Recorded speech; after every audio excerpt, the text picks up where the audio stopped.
Hey, everybody. Thanks for tuning in to yet another episode. So today's episode, we're going to dive into change. I want everybody to know that you can change. Change is an unavoidable constant in our work or personal lives. Sometimes it's within our control, and other times, or often, it's not. Our jobs or our roles in life change, constant, but it may not always be for the better. Take the pandemic as an example. 1 minute we was working, schools was open, daycares was normal business hours or running normally, and then we woke up to pandemic. Schools closed, jobs shutting down, laying off. And daycares weren't accepting the normal ratio of students they were accepting. So we had to alter our lives. Everything changed. But it comes a time where we have to accept the past and fight for the future. So even though we are never free from change, we are always free to decide how to respond to it. We should choose to accept the fact that change happens and employ the freedom to decide what's next. Don't expect stability. View change as an expected part of your journey rather than a traumatic anomaly that victimizes unlucky people. So we're going to hit the change part of your self-care journey because this all maps out. It plays a big role in how we view ourselves at different stages of our self-care journey. Keeping that positive mindset because that's an everyday job that we have to work at because life can throw us curveballs. And in an instant, it could change our positive mindset to start thinking and worrying and stressing and becoming depressed and looking at it as what people say, quote unquote, karma. Like we've acknowledged that our current self-care practice isn't giving us what we want or need. But when we look at self-care, it's pretty much us enhancing our physical and mental abilities to redefine who we are at the best that we can at that moment in time. So when I say you can change, you can change. It's not a bad thing. That just means your self-care routine that you've been working on for 30 days, 60, 90 days, or a year, you have just entered a new phase or the next chapter of your self-care journey. So that's a good thing. That's not bad. For instance, journaling was working for you all this time. And now you just woke up one day and say, you know what? I don't feel like writing. I don't want to write no more. My hands hurt. I can't get everything out because I don't have the time to dedicate to writing 1-2 pages or whatever. So you know what else you can do? You can video record. Get your phone out. Get your computer or laptop out. Record it. Get your emotions. Get your feelings. Get your thoughts. Get everything out. Close it. Because just like your journal, your videos, you can revisit it. You can listen to your old self. You can see how far you came. You could take pointers. Like, you could still do those same things with the video as you can if you were rereading your journal. And that's for those who like to go back and revisit just to see how far they have come in their journey.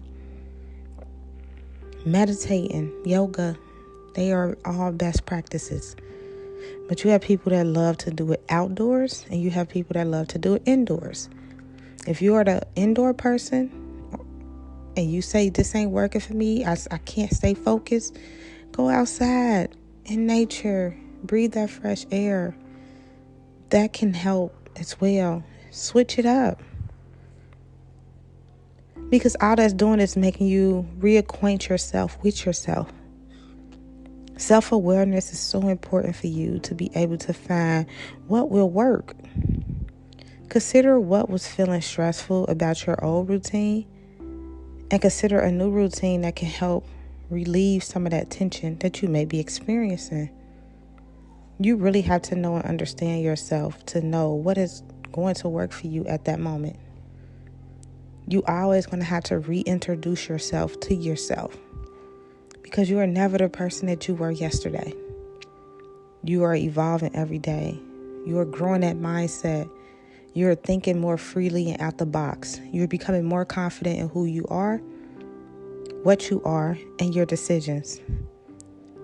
So when it comes to something not working, it's not bad. That means, oh, you in a new phase. Let's get it. Accept that challenge. Be open-minded.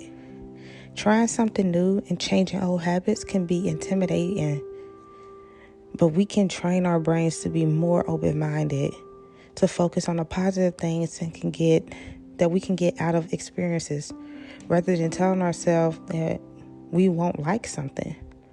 This will help your brain build new, more positive connections.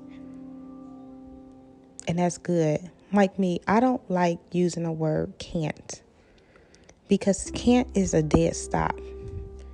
So when you start talking about different circumstances or different situations, try using challenging or difficult. Because when I think of those two words, challenge, that's a challenge, but it's achievable. Difficult, but it's achievable. Can't to me is like a dead stop. I challenge you to improve yourself or to set this 5-day goal and achieve it at the end. Yeah, I can do this goal. It's kind of difficult right now, but that don't mean that it's not achievable. So when I look at those two words, I look at achievable. And it's like you have to have that positive connection with yourself. You have to help your brain understand that this is not the old version of me. This is a new one. I just reinvented. I'm reinventing myself. And you have to give yourself lots of options. There is a finite number of ways to practice self-care. So you have to think outside the box and give yourself lots of options when it comes to like adding to your new self-care practices, and try them out. Don't always stay with your routine. It may be different. It's so much out here that you can do, that you can gain that positive mindset, that growth, that just reintroductory to who you are now. So you don't have to stay with what you are comfortable with, because with change, you have a lot of uncomfortable tendencies, uncomfortable events that you could put yourself in that you don't even realize that you like. So start being open-minded and giving yourself options. Like stimulate your mind. Like grow that mindset, and don't limit yourself. Because we tend to limit ourselves in our lives. We tend to stay in our comfort zone because we don't want to cross that line, because we don't know. It's the unknown that a lot of people tend to not want to, that stops them from doing what they should do. I'm going to say it like that. Not knowing what can happen or what can partake out of me opening this door. Sometimes you have to experience the unknown, because that's how we are figuring out who we are. That's how we are figuring out our likes and dislikes. And just say no. So if you haven't done so already, throw your preconceived notions and assumptions about what self-care should look like out the window, because we have a compulsive tendency to fill our schedules with things that we don't need to have in there. When it comes to taking care of ourselves, the most important words that we can add to our vocabulary is no. Say no sometimes. We don't have to jam-pack our schedule. We don't have to open up our calendar book and see a task every single day to make us complete, because we don't have to. We just don't. You could leave Monday, Tuesday by yourself. Sometimes we need to take that breather, sit in the house, just relax, and not even sit in the house. We want to go somewhere. So learn how to say no. You don't have to say yes to everything. And even if you do, you don't have to fit it in your schedule right then and there. And we have to pay attention to how we feel at all times. I'm very vocal on self-awareness, understanding who you are, what you want, and how something is going to make you feel. Pay attention to how it's going to make you feel if you were to do that or if you wasn't. Because this is all about you, your journey, how you're going to feel, or how something is going to make you feel. So you have to pay attention to how you're going to feel at that moment in time when it comes to your self-care journey or your self-care routine. Because we neglect that a lot.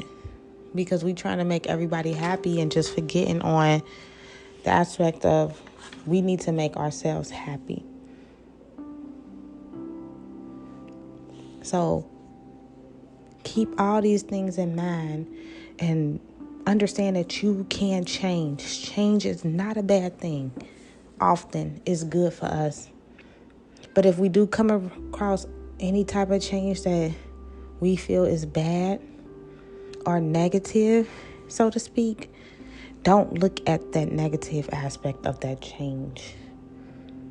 We have to look at the positive of that change. And in order to do that, we have to forgive our younger self for a lot of the mistakes or the poor decisions that we made. We have to believe in who we are today. And we have to create our future self. Because we already have the breakdown of who our future self is. Create that person that you want to be, that you keep envisioning, that you keep seeing. Because it's sitting there and you can see it and you can feel it for a reason. Now you have to put in the work and facilitate who that person is. Because one of the best signs of growth is seeing yourself no longer worried or hurt by things that once used to drain you. And we all want to get to that point. Thank y'all for tuning in today. Appreciate it.